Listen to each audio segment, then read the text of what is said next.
When you will marry sir? Married हो या नहीं ये भी बहुत बड़ा क्वेश्चन है सर। देखो कि बचपन का ड्रीम क्या था? एक जो बचपन में होता है सबके ड्रीम। यार बचपन में ड्रीम बदलते बहुत हैं। आपका डेली शेड्यूल क्या रहता है लाइक नॉर्मल जो रखता है? मैं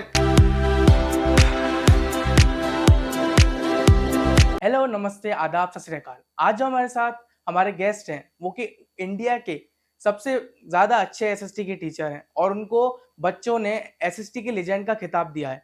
सो I present you Digraj Singh Rajput. Hi Rudransh, very happy to be here.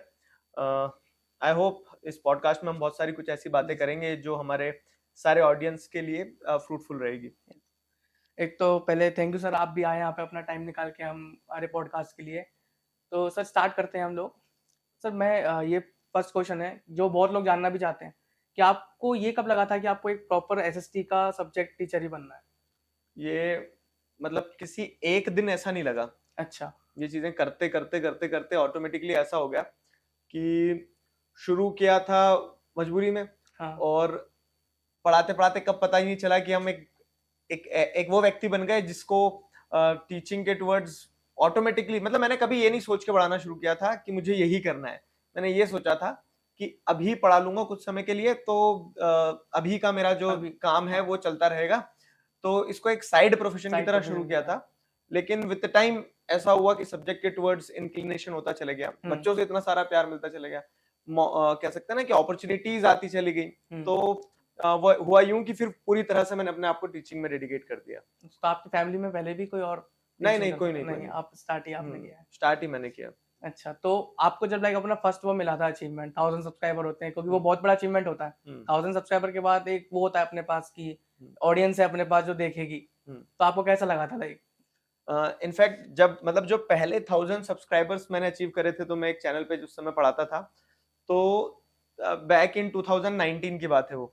तो तब 1000 सब्सक्राइबर्स अपने आप में मतलब एक ऑर्गेनाइजेशन लेवल पे भी बहुत बड़ी चीज होती थी। तो हम सब बहुत खुश थे।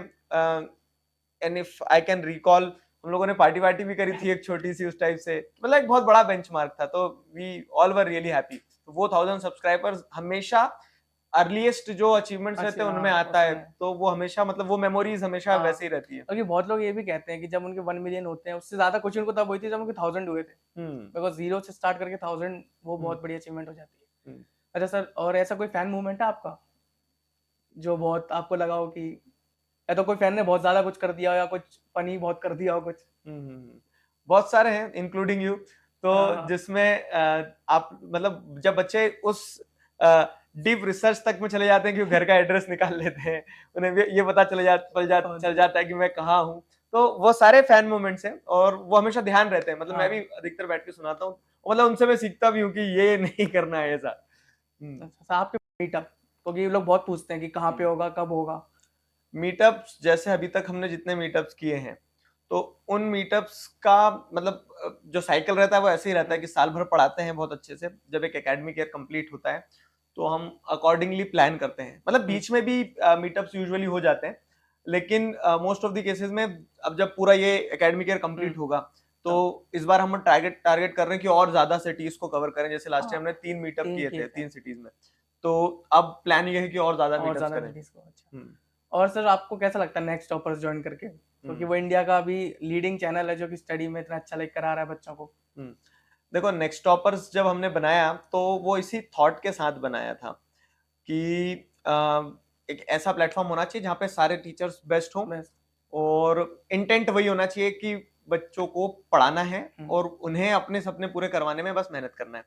तो जब वो शुरू किया था तो उसी दिन से हमें ऐसा लग रहा था कि next toppers is going to be the next big thing.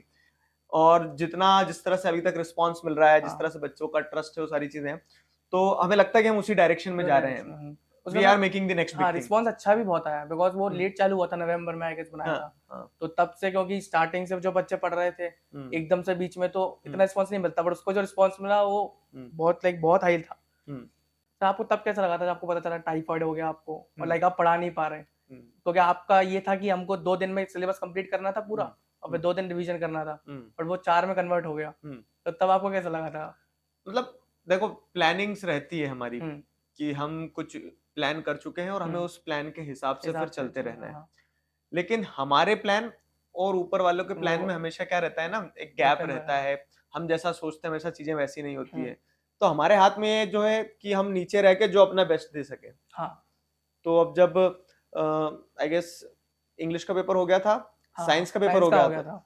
तो साइंस के पेपर के साइंस वाले पेपर से ही मुझे लगने लगा था कि अब तबीयत गड़बड़ हो तबीयत रही है। गड़बड़ हो रही है, तो मैंने मतलब एक थॉट क्लियर था कि करना है। करना है। अब ये नहीं पता था मुझे कि टाइफाइड ही हो जाएगा, मतलब चाहता तो मैं पहले से भी, जैसे जो थोड़ा सा फीवर आना स्टार्ट हुआ, ये सारी हाँ चीजें हाँ मुझे लगा था कि टेबलेट्स वगैरह लेके ठीक हो काम चल जाएगा, जाएगा। हाँ लेकिन वो जो बिगड़ता चला गया और जो अपना पीक टाइम था, हाँ पीक मतलब कि टाइम वो था, 4 दिन, 4 साल भर दिन जिस बच्चे जिस तरह मेहनत। से मेहनत करते हैं, तो वो 4 दिन ही तो थे जब जहां पे उन्हें भाई शायद मेरी सबसे ज्यादा जरूरत थी। तो मेरे दिमाग में एक चीज क्लियर थी कि अभी नहीं किया तो कोई तब सेंस कोई नहीं बने। सेंस नहीं बनेगा। तो इसके लिए फिर वो ये था कि मतलब एक माइंडसेट डेवलप होता है वो। हाँ और पता है मुझे क्या लगता है पर्सनली, उस फेज से निकलने के बाद में मुझे ऐसा लगा है कि मेरा एक माइंडसेट और मजबूत डेवलप हुआ है कि यार डेवलप, हाँ तब कर सकता हूं तो तो अब आगे किसी भी आगे भी, स्थिति में भी कर हाँ सकता कभी हूँ। वो तो बहुत लाइक लाइफ थ्रेटनिंग स्थिति थी प्रॉपर, हम्म। क्योंकि आपको बॉटल्स वॉटल चढ़ रही है हर दिन। तो ये था कि मतलब थोड़ा ऐसा निराश हुआ था कि यार अभी हम्म, क्यों होना था, लेकिन पॉइंट ये कि अब तो हो गया, तो हाँ अपने हाथ में जो था मेहनत करना, वो करता रहा बस। स्टूडेंट्स मुझको कहते हैं, जो मेरे दोस्त होते हैं उनके लाइक मेरे स्कूल में ऑलमोस्ट 90-80% बच्चों के जो 10th में थे उनके 90 प्लस ही आए हैं एसएसटी में, हम्म जो आपसे पढ़ते थे सारे। हम्म तो उन्हें बोला कि सर इतनी तबीयत खराब थी उनकी, उनने पढ़ाया 90 प्लस आया, अगर तबीयत नहीं खराब होती उनकी तो फिर तो 100 भी पार कर जाते। नहीं नहीं, मेरा पढ़ाना एक जगह था, हाँ तुम लोगों का पढ़ना दूसरी जगह था। तो हाँ तुम अगर और अच्छा पढ़ते तो 90 से 100 हाँ पहुंचते। बाकी मतलब आई थिंक मैंने अपना बेस्ट दिया, सारे बच्चों ने भी अपना बेस्ट दिया, हाँ, जितने नंबर आ गए वो पर्याप्त है। हाँ हम्म।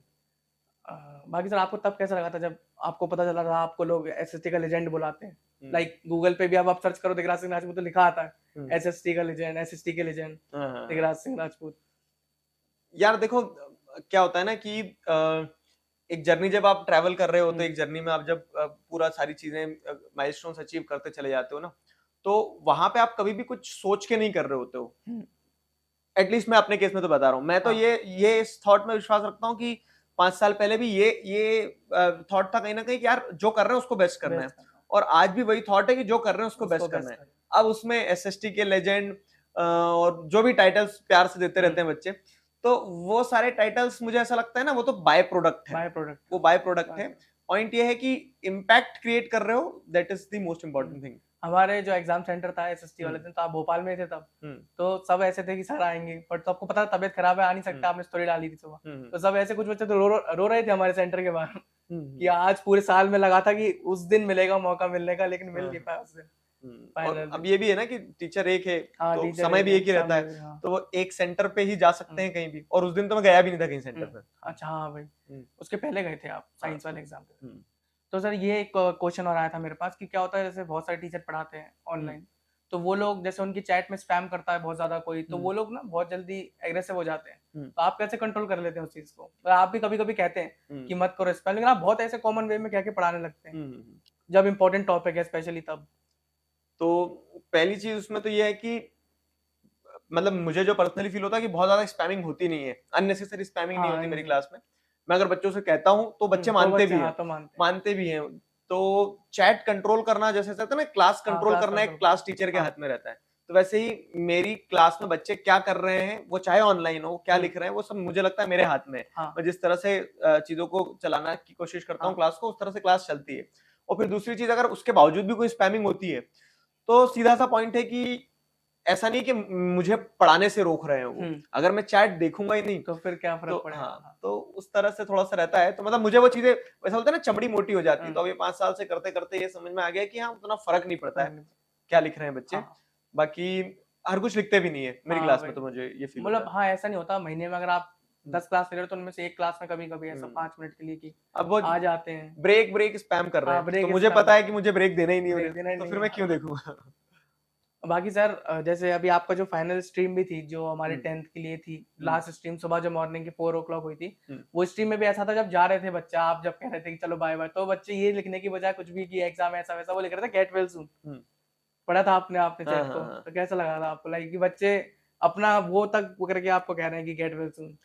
कुछ भी चीजें है ना, वन वे नहीं होती है। हम्म, अगर मैं मेहनत कर रहा हूँ तो उसके बदले में मुझे इतना प्यार इतना मिलता है। प्यार मिलता है, हाँ तो वही है कि मतलब ग्रेटफुल हो हमेशा उस चीज के लिए, ब्लेस्ड हो हमेशा उस चीज के लिए कि बच्चे जो हैं तो इतना प्यार देते हैं, और वो चीज कहीं ना कहीं मोटिवेट भी करती है कि और हाँ। मेहनत करो। हाँ, बल्कि आपकी जब तबीयत खराब हुई थी ना, तो ऐसा भी हुआ था कि जो बच्चे नहीं पढ़ते, लाइक जिनको पढ़ने का टेम्परामेंट नहीं होता इतना, वो लोग भी पढ़ लिए थे। उनको लगा था धीराज सर इतनी मेहनत से अगर पढ़ा सकते हैं तो हम फिर नॉर्मल ठीक है, हमारी बॉडी फिट है, तो हम क्यों नहीं पढ़ सकते। तो इसलिए बच्चों ने मेहनत और ज्यादा की थी। अगर हमारे किसी एक्ट से कोई इंस्पायर हो रहा है, हाँ, तो वो एक्ट हमें जीवन की हर स्थिति में हाँ, करना चाहिए। ये सही बात। और मुझे भी वही लगा कि यार, अगर मैंने आज गिव अप कर दिया तो कहीं ना कहीं बच्चे भी ये सीख जाएंगे हाँ, कि हाँ, जब सिचुएशंस डिफिकल्ट होती है तो गिव अप गिव कर अप देना कर देना चाहिए। चाहिए। पर मजा ही उस चीज में है कि जब हाँ, कि जब सिचुएशंस सिचुएशन डिफिकल्ट, डिफिकल्ट तब वो चीज तब गिव अप करना। ना करो। तब वो हो जाता है। हम्म, सर आपने अपना फर्स्ट मीटअप किया था जैसे, जब तो वहाँ भीड़ आई थी अच्छी खासी, हम्म, है ना, तो आपको कैसा लगा था कि आपने बोला, आपको वो होगा अंदर से एक कि कोई आएगा नहीं आएगा, हम्म। हर इंसान को होता है कि ऐसा। अगेन मैं तुमसे जैसा अभी स्टार्टिंग में कहा हाँ, कि मैं उस थॉट में विश्वास रखता हूँ कि जहाँ पे हमें अपना बेस्ट देना है बस, अपना बेस्ट देना तो है। हम अपना बेस्ट देते जा रहे हैं ना, तो फिर वो रिजल्ट रिजल्ट का ओरिएंटेड मैटर बिल्कुल नहीं नहीं होना है। करना। बच्चों हाँ, को भी ये कहता हूँ कि रिजल्ट पे फोकस रिजल्ट का करना ही मैटर नहीं नहीं। तुम्हें। जब रिजल्ट पे फोकस करना शुरू कर दोगे तो उससे क्या होगा ना कि तुम स्वार्थी हो गए हो, कि तुम कुछ कर रहे हो उसके बदले में कुछ चाह रहे हो। तुम अपने हिस्से का काम करो, जो लौट के आना है प्रकृति में वो अपने आप आएगा लौट के। मंजिल के बारे में सोचने के चक्कर में सफर नहीं खराब करना चाहिए। हाँ, तो ये है कि जैसे आपने अभी सब डाल रखा है कंटेंट, जितना भी है 10th का आपने सब डाल रखा है अपने चैनल्स पे, अलग अलग दो दो वीडियो डाले हैं आपने, शॉर्ट भी डाला है, लॉन्ग भी डाला है। तो अब क्या करोगे आप, लाइक जो अगले स्टूडेंट्स आएंगे उनके उसके लिए लाइव लेक्चर्स? अभी बहुत कुछ है करने को। जैसे हमारा बैच तो चलता है, ये आरंभ बैच चल रहा है। उसके अलावा भी बहुत सारी चीजें हैं। जैसे मैं सीयूईटी के लिए कुछ कुछ प्लान कर रहा हूँ कि जो बच्चे कभी 10th में पढ़े थे अब 12th में चले गए, अब 12th के में जाने के बाद सीयूईटी का एग्जाम दोगे। उसके अलावा भी जैसे सोशल ब्रेन्स वाला जो हमारा चैनल है उस पर भी कुछ प्लान कर रहे हैं, और नेक्स्ट टॉपर्स पे भी हम लोग प्लान कर रहे हैं 11th 12th के लिए। तो मल्टीपल चीजें हैं, मतलब ये तो सिर्फ शुरुआत है ना, अभी तो बहुत कुछ है, तो अभी पूरा आसमान बाकी है। तो करने के लिए बहुत कुछ है। मुझे ऐसा लगता है कि समय कम पड़ गया, 24 घंटे कम पड़ गए, 12 महीने कम पड़ गए, अभी तो बहुत कुछ करना है, इतना सब कुछ इतने समय में कैसे होगा, वो वाला थॉट प्रोसेस है। बाकी प्रशांत सर और शोभित सर के साथ काम करके कैसा लगता है आपको? बहुत बढ़िया लगता है। इनफैक्ट हम लोगों को एक दूसरे को जाने उतना ही समय हुआ जितना नेक्स्ट टॉपर्स को स्टार्ट हुए। हाँ, क्योंकि तभी हाँ, तो उसके पहले तो हम एक दूसरे से मिले भी नहीं थे, मतलब जानते पहले से थे कि हाँ वो भी एक टीचर है, मैं भी एक टीचर हूँ, इस तरह से। लेकिन हमको मिले भी उतना समय हुआ जितना नेक्स्ट टॉपर्स को हुआ, और उतने कम समय में हम लोगों के बीच में ऐसी फ्रीक्वेंसी कि हमें कभी ऐसा नहीं लगता कि हम 6 महीने से मिले हैं। तो वो लोग मुझे एक कह सकते हैं कि टीचर के अलावा एक बड़े भाई की तरह भी मानते हैं। मैं एज में बड़ा उनसे, तो और मेरे अंदर भी वही भाव रहता है कि वो छोटे भाई की तरह। तो हम लोग आपस में मिल के समझ के हर चीज पे डिस्कशन करके छोटी से छोटी बड़ी से बड़ी फिर डिसीजंस लेते हैं, और बड़ा मजा आ रहा है नेक्स्ट टॉपर्स में। अब जैसे आप लोग के वो होते हैं जो वो नहीं होते साइंस वर्सेस बैटल है ना, सेशंस, वैसे वाले बैटल सेशंस होते हैं, एसएसटी वर्सेस साइंस। तो वो बैटल सेशन से क्या होता है ना, जो स्टूडेंट्स होते हैं उनको भी मजा आता है वीडियो देखने में। मैंने देखी ये चीज पर्सनली। वरना क्या होता है, जैसे अगर आपने 6 घंटे का वीडियो डाल दिया तो अब 4 घंटे तो आप हो, तो आपके वीडियो देखने में दिक्कत नहीं आएगी। बट वो लास्ट के 1-2 घंटे ऐसा लगता है ब्रेक लेके करते हैं, बट उसमें नहीं लगती जरूरत ब्रेक की। वो सामने बैटल सेशंस का ऑब्जेक्टिव यही रहता है कि कुछ इंपॉर्टेंट क्वेश्चंस और चैप्टर का एक बार रिकॉल हो जाना, कुछ इंपॉर्टेंट कॉन्सेप्ट बता देना, और थोड़ा सा एक जैसे बैटल सेशंस की फ्रीक्वेंसी हम 2 महीने में एक बार करते हैं, ताकि क्या है बच्चों का टाइम वेस्ट भी ना हो, और एक उन्हें पढ़ाई के साथ साथ वो फन एलिमेंट जो है ना वो मिलता रहे। और बाकी सर आगे के क्या प्लान्स हैं, कुछ और नया बोलाने का, ऐसा कुछ? बताया तो सही मैंने कि अभी सिर्फ शुरुआत है, अभी तो पूरा शुरुआत है, अभी तो आसमान बाकी है। तो उसमें ये होना है कि विद टाइम बहुत सारी नई नई चीजें आने वाली हैं। अभी सारा रिवील कर दूंगा तो फिर वो सरप्राइज नहीं रह जाएगा। तो बहुत सारी चीजें आना है। आपने लाइक अपने जब आप लाइक आप खुद स्कूल में थे आप, तो आपका लाइक एसएसटी अच्छा था? एसएसटी ही अच्छा था सर। एसएसटी अच्छा। तो जब मैं स्कूल में था, मुझे आज भी ध्यान है, जैसे 9th 10th वगैरह में social science as a subject कभी मुझे परेशान नहीं किया। इनफैक्ट वो खुद से आता था, पता नहीं कैसे आता था, लेकिन मतलब I am thankful to my teachers also, जिन्होंने मुझे सोशल साइंस पढ़ाया। तो उन्होंने उस तरह से पढ़ाया कि वो सोशल साइंस के टुवर्ड्स थोड़ा सा टिल्टेशन हो गया। बाकी दूसरे सब्जेक्ट्स तो मुझे बहुत दिक्कत जाती थी, खास करके मैथ्स में। तो बाकी सोशल साइंस बहुत अच्छा था स्कूल में मेरा। सर कुछ क्वेश्चंस हैं जो बच्चों ने लाइक बोला था कि आपसे पूछने चाहिए। कहाँ से लिए आपने सवाल? ये फैन पेजेस जो रहते हैं आपके, अच्छा, उनसे हमने स्टोरी लगवाई थी। अच्छा, तो अच्छा, आपने उनसे कोऑर्डिनेट किया था? कोऑर्डिनेट करके। कौन चलाता है फैन पेजेस? हैं सर कुछ लोग। तो सर एक तो ये मीटअप वाला था कि sir when you are coming to Gorakhpur, UP. I am very excited to meet you.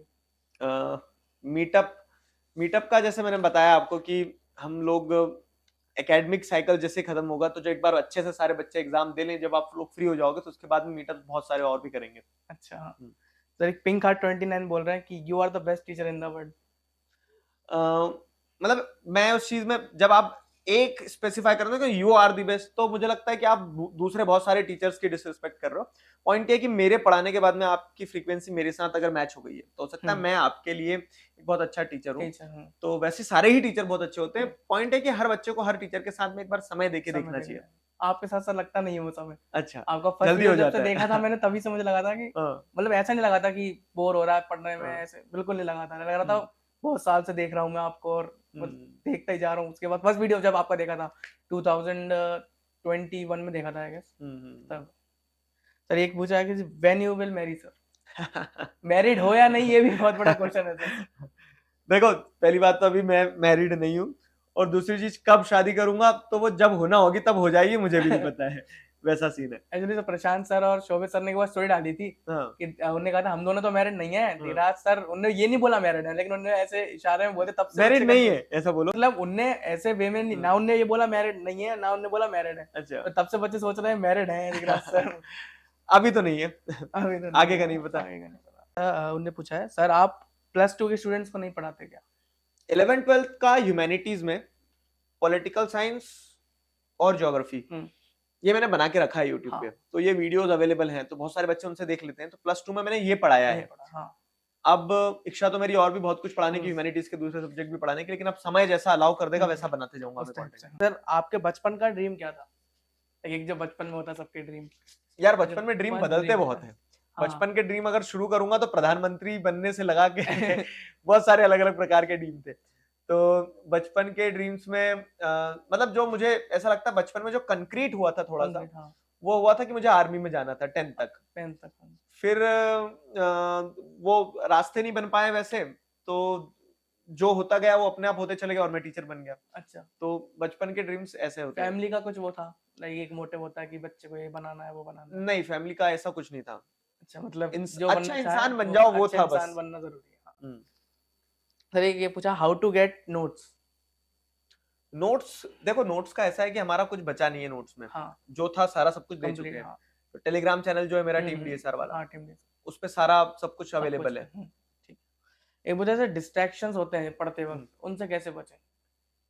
Like phone दूर भी रख दिया किसी ने मानो ड्रॉअर में, तब भी उनको बार बार याद आता है कि फोन उसमें रख दिया, इतना ज्यादा डिस्ट्रैक्शन क्रिएट कर रहा है वो।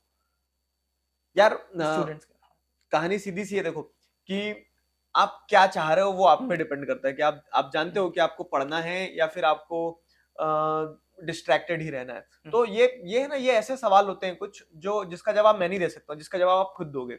आपके लिए वो 10 मिनट का रील स्क्रॉल करना ज्यादा सेंसिबल है, वो आपको ज्यादा सेंस ऑफ अचीवमेंट दे रहा है, या फिर आपने डेडिकेटेडली आधा घंटा बैठ के पढ़ाई कर ली वो। तो ये ऐसे सवाल होते हैं ना जिसका सवाल जिन सवालों के जवाब आप दूसरों से पूछ रहे होते हैं, बाकी इन सवालों के जवाब आपको ही बेहतर पता होते हैं। अगर आप मन से पूछोगे कि क्या सही है क्या गलत है, जो सही है वो मन बता देता है, जो गलत है वो मन बता देता है। तो डिस्ट्रैक्शंस का सीधा सा खेल ये है कि मतलब एक ये युद्ध स्वयं के विरुद्ध वैसा है कि आपको खुद से ही लड़ना होगा, कि ये समझना होगा कि यार जब कुछ गलत है, मैं जान रहा हूं उस चीज को, मेरा डीप डाउन हार्ट जान रहा है, तो मुझे वो चीज नहीं करना है। आपको सर डेली शेड्यूल क्या रहता है लाइक नॉर्मल जो रखते हैं? मैं उस चीज में विश्वास रखता हूँ कि प्रॉपर शेड्यूल होना चाहिए। सुबह आप टाइम से उठ रहे हो, रात में आप टाइम से सो रहे हो, सारी चीजें सिस्टमैटिक होना चाहिए। लेकिन आज की स्थिति में मेरा शेड्यूल ऐसा है कि मुझे कुछ नहीं पता चलता क्या चल रहा है, कब रात में सो रहे हैं, कितनी नींद हो रही है नहीं हो रही है, कब उठ रहे हैं। क्योंकि हुआ ये है कि नेक्स्ट टॉपर्स हो जाने के बाद में एकदम से बहुत सारा काम बढ़ गया है, बहुत सारी रिस्पॉन्सिबिलिटीज आ गई, बहुत सारी नई नई चीजें आ गई हैं। उस बीच में आपको जो आप कर रहे थे वो तो करते ही रहना है, पढ़ाना और बेहतर पढ़ाना। तो वही है कि अभी कोई शेड्यूल नहीं है, जो जैसे काम आते जाते हैं वैसे होते जाते हैं। बाकी ये रहता है कि आई प्लान माई डे एक दिन पहले कि आज क्या क्या मेजर काम है। तो वो ये है कि हर दिन कुछ नया रहता है, हर दिन कुछ फायर फाइटिंग चलती रहती है। आपको सर क्या लगता है कि आपकी लाइफ का एक टफेस्ट पार्ट क्या था? हर इंसान की लाइफ में कैसा पार्ट आता है जिसको लगता है कि ये टफ पार्ट है बहुत ज्यादा? मतलब देखो क्या होता है, दो चीजें होती है। एक होता है दुख, दुख मतलब ये होता है कि जब आपने अपने किसी प्रिय को खो दिया, जिसको आप वापस नहीं ला सकते हो, तो वो ऐसा पार्ट होता है ना लाइफ का, जिसको आप किसी भी तरह से, जिससे आप कभी भी बाहर नहीं निकल सकते, वो हमेशा वैसा ही रहना है, वो लॉस परमानेंट है। और जो आप कह रहे हो कि एक टफ पार्ट, तो मैं तो ये कहता हूँ कि टफ पार्ट तो हमेशा रहना चाहिए लाइफ में। वो कौन सा है? वो स्ट्रगल वाला पार्ट है, क्योंकि वो स्ट्रगल तो रहेगी जब तक, तब तक आप क्या करते रहोगे? लड़ते रहोगे। जब तक आप लड़ते रहोगे तब तक आप स्ट्रांग बनते रहोगे। तो वो तो एसेंस है। तो कभी भी मैंने उस पार्ट को, कि जहां पे कठिनाइयां हैं, तो उसको तो मुस्कुरा के लिया है कि यार ये कठिनाई तो मुझे मैं बना रही हूँ। तो इसलिए वो टफ की डेफिनेशन थोड़ी अलग है। तो अगर आप कोई स्पेसिफिक ऐसा पूछोगे, तो मैं हमेशा एक लाइन कहता हूँ क्या, कि जीवन है तो संघर्ष है। जब तक जिंदे हो तब तक तो आपको स्ट्रगल करते ही रहना पड़ेगा, और वो एसेंस है, that is the beauty of the warriors. तो चलते रहने दो उसको। if someone's not feeling the pain then he's dead। जिंदगी में संघर्ष करना ही रहता है। बाकी सर, आप ब्रेक्स लेते हैं बीच बीच में पढ़ाने से? जैसे अभी तो आप गए थे ट्रिप पे। हाँ, मतलब साल में एक ब्रेक तो चाहिए, साल में एक ब्रेक तो चाहिए, तो वैसा रहता है। और फिर अब टाइम जैसा अलाउ कर दे। कभी कभी होता है ना कि आपका काम ही आपके लिए मजे हो जाता है, तो वो काम करते रहो, घूमते रहो, काम में ही मजे ढूंढते रहो, तो वो ब्रेक की जरूरत नहीं पड़ती। लेकिन हाँ, आदमी को बाहर निकलना चाहिए, घूमना चाहिए। तो उससे क्या रहता है ना कि एक चेंज भी होता है, और आप सीखते वहां से भी बहुत कुछ हो। ऐसा हुआ सर कभी, क्योंकि आप नेक्स्ट टॉपर के 3 लोग हैं और तीनों like almost same age group के आते हैं, तो आप पढ़ा रहा हो उनमें से कोई, आप में तीनों में से कोई, और हंसी आ रही है उनको बार बार क्योंकि वो सामने बैठे हैं? खूब होता है। हमारे बैटल सेशंस अगर आप देखोगे तो आपको उसमें दिखेगा कि एक दूसरे की टांग खींच रहे हैं। तो वो तो मतलब वो तो फन एलिमेंट है, वो तो रहता है। नहीं, वो रहना भी चाहिए। ताकि आपको एक बूस्ट कहाँ से मिला था? कोविड से।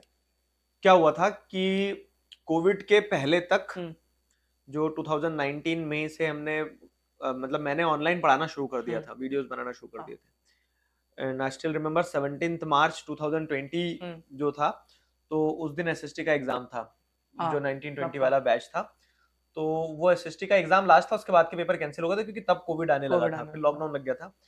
तो वहां तक बहुत ज्यादा ऐसा नहीं हुआ था कि बच्चे यूट्यूब पे पढ़ रहे हैं या फिर हमें जान रहे हैं। तो जब उस समय पे जिस चैनल पे मैं काम करता था, उस चैनल पे कुछ अराउंड 1,52,000 सब्सक्राइबर्स के आसपास थे। लेकिन जब लॉकडाउन लग गया, जब बच्चे घर पे थे, स्कूल्स बंद हो गए, तब क्या हुआ ना, टीचर्स ने वीडियो शेयर करना शुरू करे। बहुत सारे टीचर्स स्कूल ग्रुप्स में वगैरह, हमें पता लगना चालू हुआ कमेंट्स के थ्रू कि हमारे टीचर्स आपके वीडियोस देते हैं, वो सारी चीजें। तो वो वाला एक ऐसा पार्ट था, मतलब इनफेमसली कोविड था, लेकिन इन जनरल पूरी एडटेक इंडस्ट्री के लिए वहां से जब बच्चे ऑनलाइन पढ़ना शुरू हुए, तो वहां से फिर क्या हुआ कि आप बहुत सारे घरों तक, बहुत सारे बच्चों तक, रिमोटेस्ट एरिया तक, स्कूल्स तक पहुंच पाए थे। तो वो वाला पॉइंट कह सकते हैं ना, वाटरशेड पॉइंट था, कि उसके बाद से जेकर में होती है चीजें। बाकी सर, जैसे आपने फर्स्ट मैग्नेट ब्रेन्स ज्वाइन किया था, तो उन लोगों को कैसे रीच किया था आपने? It was all destined. हाँ। मैं ऑफलाइन कोचिंग में पढ़ाता था मुझे मतलब मेरा ग्रेजुएशन जब कंप्लीट होने वाला था, एग्जाम्स नहीं होते, मैंने यूं रैंडमली सर्च करा गूगल पे कि जॉब्स नियर मी। तो जॉब्स नियर मी में एक जॉब मुझे दिखी कि ऑनलाइन ट्यूटर चाहिए। तो मैं बस यूं ही पहुंच गया उनके ऑफिस पहुंच गया। तो वहां पे कुछ फिगर आउट कर रहे थे वो लोग भी कि कैमरा कैसे लगता है, क्या है, वो सारी चीजें। और पहला टीचर डेमो देने वाला भी शायद नहीं था, सेलेक्ट होने वाला भी टीचर नहीं था। और फिर वहां से मैग्नेटिक्स की शुरुआत करी थी। स्टूडेंट को पढ़ा दिया आपने, उसके मार्क्स आ गए ना, वो सब कंप्लीट हो गया। उसके बाद पेरेंट्स भी आपसे मिलते होंगे जब आप किसी से मिल रहे हो, तो उनका रिएक्शन होता है कि आपकी वजह से ही हुआ। तो लाइक आप पेरेंट्स को कुछ, या तो आप कुछ ऐसा बताओ उनको कि लाइक वो अपने बच्चे के एजुकेशन पे कैसे ध्यान दे सकते हैं। और ये देखो, टीचर्स का रोल सिर्फ उतना रहता है एक बच्चे के पूरे एकेडमिक जर्नी में, कि हम बच्चे के अंदर वो एक चिंगारी लगा सकें, क्या कि यार मेहनत करना है, पढ़ना है बहुत अच्छे से, प्राउड फील करवाना है खुद को, पेरेंट्स को, सारी चीजें। तो जब बच्चे बहुत अच्छा करते हैं ना, तो उसका पूरा क्रेडिट टीचर को नहीं जाना चाहिए। उसमें उस बच्चे का, पेरेंट्स का, स्कूल टीचर्स का, ट्यूशन टीचर्स का, जो भी लोग इन्वॉल्व थे, वो क्रेडिट सब में बराबर बंटना चाहिए। तो खुशी तो होती है, एब्सोल्युटली खुशी होती है। और बच्चों को भी हम यही कहते हैं, पेरेंट्स को भी यही कहते हैं कि ये यहाँ तक आए हैं ना, तो इस चीज को और उन्हें मोटिवेट किया जाए कि आप और अच्छा कर सकते हो, बेहतर कर सकते हो। तो वो पूरा का पूरा वो ये रहता है कि क्रेडिट देने वाली चीज होना चाहिए, क्रेडिट लेने वाली नहीं चाहिए। बाकी सर, जैसे कुछ पेरेंट्स होते हैं जो कि बोलते हैं लाइक बच्चा पैदा होते से कि मेरा बच्चा इंजीनियर बनेगा या फिर बेटी डॉक्टर बनेगी, तो ऐसे पेरेंट्स को आजकल तो क्या है ना कि अब पेरेंट्स की सोच भी बहुत कुछ बदली है, बहुत हाँ। कुछ वो भी अडेप्टिव हो गए हैं, वो भी सारी चीजों को मतलब एक्सेप्टेबल हो गए हैं। हाँ। तो वही है कि थोपो मत, अभी वो भी बच्चा है, वो जब बड़ा होगा तो वो बहुत सारी चीजें फिगर आउट करेगा। अब एक स्टूडेंट अपनी एकेडमिक लाइफ में कितनी सारी चीजों के साथ में इंटरेक्ट करता है, तो जब वो इतनी सारी चीजों के साथ इंटरेक्ट करता है ना, तो वो खुद बहुत सारे डायमेंशन देखता है और अपने सपने बहुत बार बदलता है। तो वो जैसे हम भी स्कूल में थे तब कुछ सोचते थे, बड़े हुए तब कुछ सोचते थे, आज कुछ और कर रहे हैं। तो वो एक जर्नी है, वो जर्नी के थ्रू जब जाते जाते आपको चीजें समझ में आएगी, आप खुद फिगर आउट करोगे। सर किसी ने बताया था मेरे को, मेरे स्कूल में एक टीचर है, उन्होंने बताया था कि जो ऑफलाइन टीचर्स होते हैं ना, वो ऑनलाइन वालों से लाके कंपटीशन करते हैं कि मतलब क्योंकि ऑनलाइन में ऑब्वियसली उनको ज्यादा रीच मिलती है और वो सब मिलता है। तो आपको लगता है कि ऑनलाइन टीचिंग ऑफलाइन को वो करती है? यार क्या बोलते हैं, मतलब ऐसे इंस्टांसेस हुए भी हैं, और सिर्फ एक ही डायमेंशन क्यों देखें, ऐसे भी इंस्टांसेस हुए हैं जहां मुझे बहुत सारे ऑफलाइन टीचर्स मिलते हैं, बहुत सारे ऑफलाइन टीचर से मिल के आउट ऑफ ग्रेटिट्यूड बताते हैं कि हम तो आपके वीडियो शेयर करते हैं, हम आपके वीडियो से, मतलब बहुत सारे ऐसे टीचर मिलते हैं मुझे जो पढ़ाना शुरू कर रहे हैं, तो वो ये बोलते हैं बाकायदा कि हमने अब पहली बार पढ़ा रहे हैं तो कहाँ से सीखे, या फिर कैसे कुछ फंस जा रहे हैं किसी टॉपिक में, तो वीडियोस देखते हैं। तो दोनों तरह के टीचर होते हैं, दोनों तरह के टीचर होते हैं। तो अगर रात है तो दिन भी अच्छा है, तो बुरा भी है। तो पॉइंट ये कि सब नलीफाई हो जाता है। टीचर्स भी आपको ही देख के उससे सीखते हैं कि एक्सप्लेनेशन किस टाइप से और अच्छी कर सकते हैं। हाँ, तो वही है कि मतलब पॉजिटिव साइड पे देखो ना कि बहुत सारे टीचर्स उस चीज को अप्रिशिएट भी कर रहे हो, तो आप सिर्फ वो क्यों देख रहे हो कि एक ऑनलाइन वर्सेस ऑफलाइन चल रहा है, ऑनलाइन एंड ऑफलाइन चल रहा है, वो ज्यादा महत्वपूर्ण है। जैसे आप लोग अपने वो निकालते हैं ऑनलाइन बैचेस, तो वही कंटेंट ऑफलाइन होता है? हाँ, तो फिर वो लाइक क्या उसमें वो रहता है बेनिफिट ऑनलाइन बैचेस का? ऑनलाइन बैचेस का सबसे बड़ा बेनिफिट ये रहता है कि आपको समय की काफी बचत हो जाती है। हाँ। जैसे क्या है कि एक ऑफलाइन कोचिंग इंस्टीट्यूट जाता है बच्चा, तो उसको घर से निकलना है, जाना है, आने जाने का टाइम, ये वो सारी चीजें, और उसके बाद में बारिश है, धूप है, ये वो सारी चीजें। तो मुझे इफेक्टिव ऐसा लगता है कि आप घर बैठे, आपको बस लैपटॉप ऑन करना है और आपके सामने टीचर है। हाँ। फिर ऑनलाइन में आपके पास रिकॉर्डेड लेक्चर से सारी चीजें, तो आप अपने टाइम के हिसाब से, कन्वीनियंस के हिसाब से कर सकते हैं, रात में, दिन में, 2 दिन की क्लास एक साथ, 4 दिन की क्लास एक साथ, वो कर सकते हो। तो ये है। ऑफलाइन का भी अपना एक बेनिफिट है। क्या बेनिफिट है कि वहां पे आप दोस्तों से मिल रहे हो, टीचर से मिल रहे हो, 1-to-1 इंटरेक्शन हो जाता है बेहतर। तो हर चीज का फायदा और नुकसान दोनों है। बाकी सर जैसे आप लोग के खुद भी जो ऑनलाइन और ऑनलाइन में ही रहता है, मतलब एक तो होता है ऑनलाइन में नॉन पेड रहते हैं और ऑनलाइन में पेड रहते हैं, तो उनमें क्या डिफरेंस होता है? मेजर डिफरेंस ये रहता है बस कि जो जैसे यूट्यूब से बच्चे पढ़ते हैं, तो उन्हें खुद सेल्फ डिसिप्लिन बनाना होता है। हाँ। उन्हें खुद से ही करना है, हम उन्हें देख नहीं पा रहे हैं, वो सारी चीजें हैं। और जब आप एक पेड बैच में एनरोल्ड होते हो, तो आपको ये रहता है कि हाँ, आपने पैसा दिया है, आपको एक डिसिप्लिन में बनना होगा, आपको रोज नोटिफिकेशन मिलेगा, आपकी रोज क्लास सुनना है, आपको डांट पड़ेगी, आपको डीपीपी सॉल्व करना है, आपको टेस्ट देना है, आपके डाउट सॉल्व होंगे। तो ये एडवांटेज मिल जाता है। ये मैंने खुद एक्सपीरियंस किया है, बिकॉज में था जो तो वहां पे अलग एक्सपीरियंस मिलता था सिर्फ यूट्यूब वीडियो से, क्योंकि ऐसा होता है कि आप कभी भी रोक सकते हैं, क्लास चल रही है उसके बीच में जा नहीं सकते हम। ये रहता है। क्योंकि रिकॉर्डेड क्लास देखने में अजीब लगता है, फिर बाद में देखते हैं तो लाइव का एक्सपीरियंस अलग रहता है। सर ये जो नेक्स्ट टॉपर्स का ग्रुप है, इसकी वो कौन मास्टरमाइंड कौन था इसका? यार देखो, नेक्स्ट टॉपर्स कैसे बना, तो उसकी कहानी सीधी सी है कि हम तीनों एक दूसरे को जैसे मैंने बताया जानते थे, लेकिन बातचीत नहीं करी थी हमने, कभी पहले मिले नहीं थे। तो एक बार प्रशांत सर और मेरी बात हुई, इंस्टाग्राम के थ्रू ही, कॉल पे हुई। फिर उसके बाद में क्या हुआ कि मैं दिल्ली जाने वाला था एक इवेंट में, तो उस इवेंट में आपके शोभित भैया भी आने वाले थे, तो हम तीनों का वहां पे मिलना हुआ। हम तीनों का जब वहां पे मिलना हुआ, तो फिर वहां से इनिशिएटिव लेते चले गए, और वहां से फिर क्या हुआ कि एक कॉफी पी, और एक कॉफी पे हमारा नेक्स्ट टॉपर्स बन गया था। कॉफी से? हाँ। अच्छा, तो वो आइडिया, वो नाम तभी सोच लिया था कि नाम नेक्स्ट टॉपर? फिर चर्निंग होती रही, अलग अलग नाम सोचे। तो जितना मुझे ध्यान है कि नेक्स्ट टॉपर्स वाला नाम जो है, तो वो प्रशांत भैया ने सजेस्ट किया। फिर इस नाम पे भी डिस्कशन हुआ, इसको नेक्स्ट ये कर दें, वो कर दें। फिर अल्टीमेटली हमने फिगर, मतलब वो ये हर चीज बहुत चर्न आउट करते करते करते निकली है। मुझे लगता है नेक्स्ट टॉपर्स है लीडिंग अभी तो फिलहाल। टचवुड, हमें भी ये लगता है। और मतलब ये है कि हम अपना बेस्ट दे रहे हैं, और फिर जो सारा सब कुछ मिल रहा है, तो जैसे मैंने बताया कि कर्म के सिद्धांत में विश्वास रखो, बाकी तो सब बाय प्रोडक्ट है। बाकी सर स्टूडेंट्स ये भी क्वेश्चन पूछ रहे थे जो पर्सनल, कि अगला वो कब होगा मॉक टेस्ट जो आप कराते हैं, ऑल इंडियन टेस्ट जो नहीं होता?